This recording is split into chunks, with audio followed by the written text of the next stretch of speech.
हाय, मेरा नाम आनंद कुमार पांडे है और मैंने अभी रिसेंटली ही अपना कान का ऑपरेशन कराया है मयूम हॉस्पिटल में जो दिल्ली एनसीआर में है। एक्चुअली मुझे अपने कान के बारे में इतना ज़्यादा पता नहीं था कि मुझे इतनी बड़ी कोई एक बिग प्रॉब्लम है। कुछ टाइम पहले मुझे लगभग 1 महीना पहले मुझे थोड़ा सा दर्द हो रहा था जो ब्रेन के साइड में था, पीछे से, और पीछे के साथ साथ मेरे बैक कंधों की तरफ भी वो पेन हो रहा था मुझे। और मैं उसके लिए नॉर्मल, किसी ने बोला कि माइग्रेशन की प्रॉब्लम हो सकती है, सो उसके लिए मैंने मेडिसिन लिया बट वो मुझे रिलीफ नहीं मिला। फिर कान का थोड़ा सा मैंने घर पे एक ईयर ड्रॉप पड़ा था तो मैंने वो उसका यूज किया, मुझे लगा कि हाँ थोड़ा ये मेरे लिए बेहतर काम कर रहा है। फिर एक दो हॉस्पिटल में मैं गया, वहाँ पर उन्होंने बताया कि कुछ प्रॉब्लम है आपके कान में जो बिग प्रॉब्लम है। मुझे लगा कि डॉक्टर ऐसे ही यूँ ही कह रहे हैं, कोई ऐसी बड़ी प्रॉब्लम तो हो नहीं सकती क्योंकि कान मेरा ओके है। फिर दिल्ली में मैंने फिर सर्च किया कि कहाँ जाऊँ किसी अच्छे डॉक्टर के पास दिखाने के लिए। मैं कुछ हॉस्पिटल में गया, अपोलो वगैरह में भी गया। उन्होंने सजेस्ट किया कि नहीं कोई दिक्कत नहीं है, आपको कोई प्रॉब्लम नहीं है, वो मेडिसिन हम दे देंगे, ठीक हो जाएगा। फिर मेरे एक जानकार हैं जो यहाँ पे आरटीएमएस में काम करते हैं, मैंने उनको बताया कि मुझे थोड़ी ऐसी प्रॉब्लम हो रही है और मुझे अपने ईयर को दिखाना है। और उन्होंने मुझे सजेस्ट किया कि आप दिल्ली एनसीआर में अगर कोई भी डॉक्टर ढूंढ रहे हैं तो आप मनीष प्रकाश सर हैं यहाँ पे, मयूम हॉस्पिटल है गुड़गांव में, तो आप वहाँ जाइए और वहाँ आपका इलाज बेहतर हो सकता है। आरटीएमएस में भी है बट उससे बेहतर इलाज वहाँ पर होगा। सो हम यहाँ पे आए, मयूम में आए, मैं और मम्मी ही आए थे। और डॉक्टर साहब से पहली मुलाकात थी और डॉक्टर साहब ने इतना स्मूथ वे में समझाया कि प्रॉब्लम क्या है। एक हड्डी थी मेरी जो ब्रेन और ईयर के बीच में थी, उसमें गलन था। सो उन्होंने मुझे बताया कि ये अभी स्टेज 1 पे है और इसका एक नेचुरल जो इलाज है, ट्रीटमेंट है, वो सर्जरी ही है। सो आपको सर्जरी ही कराना पड़ेगा। इवन दो सर्जरी के नाम से सभी घर वाले थोड़े से परेशान हो जाते हैं, मैं भी परेशान था कि कैसा सर्जरी है, कैसा सर्जरी नहीं है, कैसे होगा। तो क्योंकि अभी आज तक हॉस्पिटलाइजेशन हुआ था मेरा, लेकिन वो 2-4 घंटों के लिए कभी हुआ, उसके बाद वापस आ गया मैं। उसके बाद भी मैंने कहा कि चलो एक डॉक्टर को और दिखा लेते हैं, क्या पता वहाँ सर्जरी नहीं होगी। उन्होंने बताया कि नहीं ऐसी कोई दिक्कत नहीं है, बट घर वालों को बिलीव नहीं। उन्होंने बोला कि एक काम करो, जब डॉक्टर साहब ने बोला है तो हम कराते हैं। सिटी स्कैन हुआ मेरा, सिटी स्कैन में फिर एक्चुअल में वो प्रॉब्लम निकल के आई और उसके बाद हमने 1-2 दिन का मेडिसिन लिया।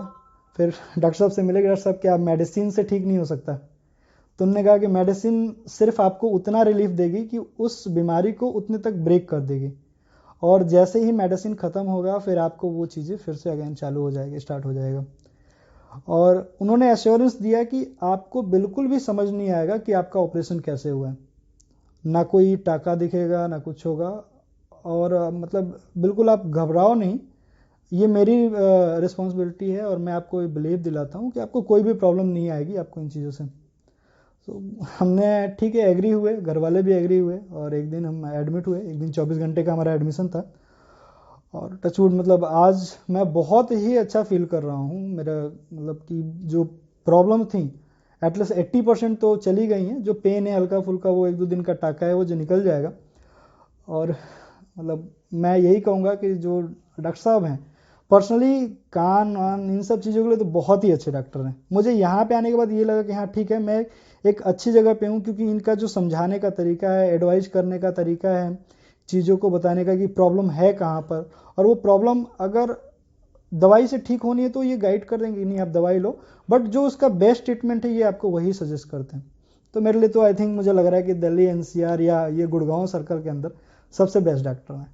मतलब मैं तो बहुत हैप्पी हूँ इनके इन्वायरमेंट से। इवन हॉस्पिटल के जो जितने भी मेंबर स्टाफ हर एक जगह पे हमेशा खड़े रहे, कहीं भी कोई प्रॉब्लम नहीं आने दिया। मुझे ऐसा फील ही नहीं हुआ कि मैं घर पे हूँ या हॉस्पिटल में हूँ। टाइम टू टाइम हर एक चीज़, मेडिसिन वगैरह, बाकी ठीक था।